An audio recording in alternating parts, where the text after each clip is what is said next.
Pemain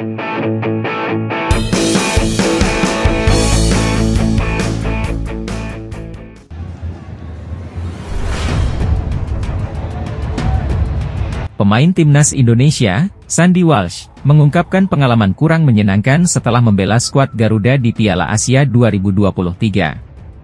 Bek kanan kelahiran Belgia ini merasa komunikasi dengan staf kepelatihan KV Mechelen mulai merenggang setelah ia absen selama sebulan untuk bermain bersama timnas Indonesia di turnamen tersebut.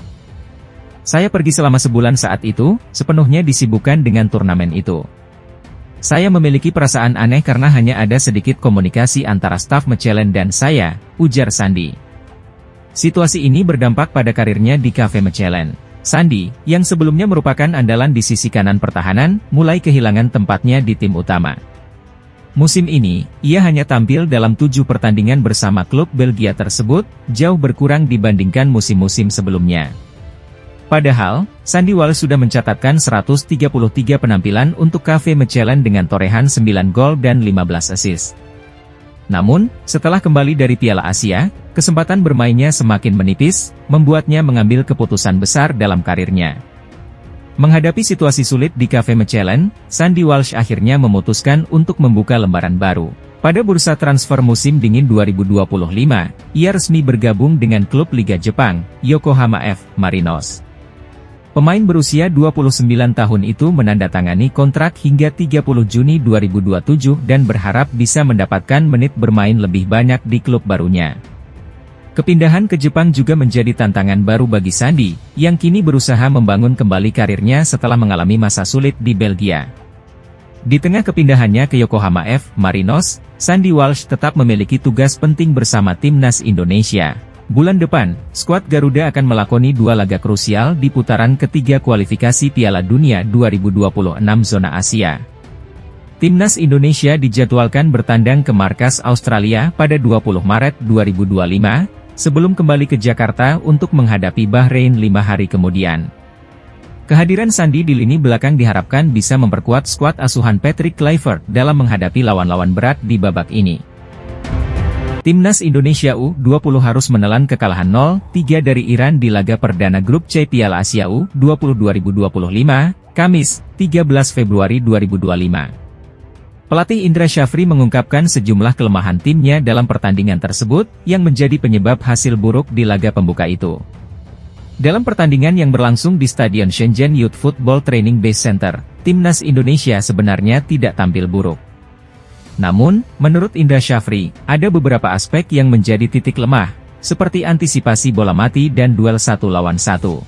"Kami tidak bermain buruk, tetapi gagal mengantisipasi set pieces dan sepak pojok Iran," ujar Indra, seperti dikutip dari situs resmi AFC. Ia juga menyoroti ketidakmampuan anak asuhnya untuk memaksimalkan kecepatan yang seharusnya menjadi keunggulan tim. "Kami lemah dalam duel 1 lawan 1 dan gagal mengambil keuntungan dari kecepatan yang kami miliki," tambahnya. Dalam laga tersebut, 3 gol Iran dicetak oleh Hesam Nafari, Ismail Golizadeh, dan Mobin Dehgan. Gol-gol tersebut sebagian besar lahir dari situasi bola mati, yang menjadi momok bagi Timnas Indonesia U20. Kekalahan dari Iran membuat langkah Timnas U20 semakin berat untuk lolos dari fase grup. Saat ini, Indonesia berada di posisi juru kunci tanpa poin, sementara Iran memimpin klasemen dengan 3 poin. Di tempat kedua, ada Uzbekistan yang juga meraih kemenangan di laga perdana mereka. Sang juara bertahan mengalahkan Yaman dengan skor tipis 1-0, sehingga memiliki poin sama dengan Iran, tetapi kalah selisih gol. Tantangan semakin berat bagi Timnas Indonesia U20, karena pada laga kedua mereka akan menghadapi Uzbekistan pada Minggu, 16 Februari 2025. Uzbekistan datang dengan kepercayaan diri tinggi, mengusung status juara bertahan dan kemenangan di laga pertama. Bagi Timnas Indonesia, laga melawan Uzbekistan menjadi momen krusial untuk menjaga asa lolos ke fase berikutnya. Kemenangan wajib diraih jika ingin membuka peluang melaju lebih jauh di Piala Asia U20 2025. Indra Syafri dipastikan akan melakukan evaluasi besar-besaran untuk memperbaiki performa tim, terutama dalam mengantisipasi bola mati dan meningkatkan efektivitas serangan. Dengan waktu persiapan yang singkat, pelatih dan tim harus memanfaatkan setiap momen untuk mempersiapkan diri menghadapi Uzbekistan. Hasil ini menjadi pengingat bahwa persaingan di grup C sangat ketat. Garuda Muda harus menunjukkan kemampuan terbaik mereka untuk kembali bersaing di turnamen bergengsi ini. Timnas Indonesia kini menghadapi tantangan besar untuk memenuhi target lolos langsung ke Piala Dunia 2026. Komposisi kepelatihan yang dipimpin Patrick Kluivert bersama 3 asistennya, Alex Pastoor, Denny Lanzaat, dan Gerald van den Burg, menjadi sorotan utama. Dengan nama besar yang mereka miliki sebagai mantan pemain, kini saatnya bagi mereka membuktikan kemampuan di level kepelatihan. Rahmat Darmawan, mantan pelatih Timnas Indonesia, menilai PSSI telah mengambil keputusan berani dengan menunjuk nama-nama tersebut. Dalam pernyataannya melalui kanal YouTube bebas milik Arya Sinulinga, Rahmat menegaskan bahwa ekspektasi besar masyarakat Indonesia harus dijawab dengan hasil nyata. Komposisi pelatih yang saat ini menangani Timnas Indonesia punya nama besar sebagai pemain. Tapi pertanyaannya adalah, apakah kemampuan mereka sebagai pemain hebat bisa diterjemahkan menjadi pelatih yang hebat juga? Karena jabatan yang berbeda tidak selalu menjamin keberhasilan, ujar Rahmat Darmawan. Rahmat menambahkan, meskipun ada keraguan dari sebagian supporter, ia percaya PSSI memiliki alasan kuat untuk memberikan kepercayaan kepada Patrick Kluivert dan jajaran asistennya. Federasi pasti sudah mempertimbangkan ini matang-matang. Sekarang, kita semua menunggu bagaimana hasil kerja mereka, imbuhnya. Rahmat juga menyoroti pentingnya dukungan dari komponen lain dalam tim, seperti pelatih fisik dan analis tim. Ia menegaskan bahwa peran-peran tersebut akan sangat menunjang kinerja Patrick Kluivert dan timnya. Pelatih fisik dan analis tim adalah bagian penting. Dengan kehadiran mereka, komposisi tim kepelatihan akan lebih lengkap. Ini yang kita butuhkan untuk membangun Timnas Indonesia yang lebih baik, kata pelatih yang kini menangani Barito Putra tersebut. Rahmat juga memberikan apresiasi terhadap performa Timnas Indonesia dalam beberapa laga terakhir. Menurutnya, keberhasilan menahan tim-tim kuat seperti Bahrain dan Australia, serta bermain kompetitif melawan Arab Saudi, adalah bukti bahwa Timnas Indonesia saat ini sudah lebih kompetitif. Timnas kita sekarang berbeda. Negara-negara yang dulu sulit dikalahkan, sekarang bisa kita hadapi dengan baik.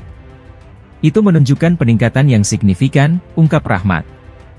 Rahmat berharap Patrick Kluivert dan timnya mampu menjawab tantangan besar ini dengan membawa Timnas Indonesia ke level yang lebih tinggi. Mudah-mudahan mereka bisa menjawab semua pertanyaan dan membawa Timnas Indonesia lebih dekat ke Piala Dunia 2026, pungkasnya. Dengan peningkatan performa dan dukungan tim kepelatihan yang mumpuni, Timnas Indonesia kini berada di jalur untuk mewujudkan mimpi tampil di pentas dunia. Semua mata kini tertuju pada Patrick Kluivert dan stafnya untuk membuktikan bahwa mereka mampu membawa Garuda terbang lebih tinggi. Pemain belakang Timnas Indonesia, Kelvin Verdonk, memberikan pandangannya tentang staf pelatih baru Timnas Indonesia yang dipimpin oleh legenda sepak bola Belanda, Patrick Kluivert. Verdonk menyampaikan rasa antusiasnya terhadap perubahan ini, terutama setelah melihat komposisi tim pelatih yang memiliki pengalaman besar di sepak bola internasional.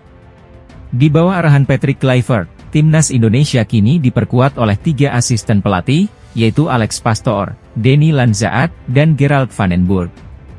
Ketiganya juga turut menangani Timnas U23. Kelvin Verdonk, yang saat ini bermain untuk NEC Nijmegen, mengaku mengenal baik Denny Lanzaat dari pengalamannya di Feyenoord, ketika Lanzaat menjadi asisten pelatih di bawah Giovanni van Bronckhorst.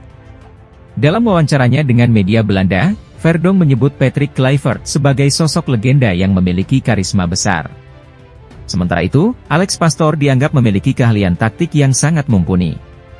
Patrick Kluivert adalah legenda, dan Pastoor sangat kuat secara taktik. Jadi aku sangat menantikan periode internasional ini, ungkap Verdonk. Kelvin Verdonk akan segera bergabung dengan Timnas Indonesia dalam rangkaian ketiga kualifikasi Piala Dunia 2026 zona Asia. Pada bulan Maret mendatang, tim Garuda dijadwalkan menghadapi Australia di Sydney Football Stadium pada 20 Maret 2025. 5 hari kemudian, Indonesia akan menjamu Bahrain di Stadion Utama Gelora Bung Karno, Jakarta.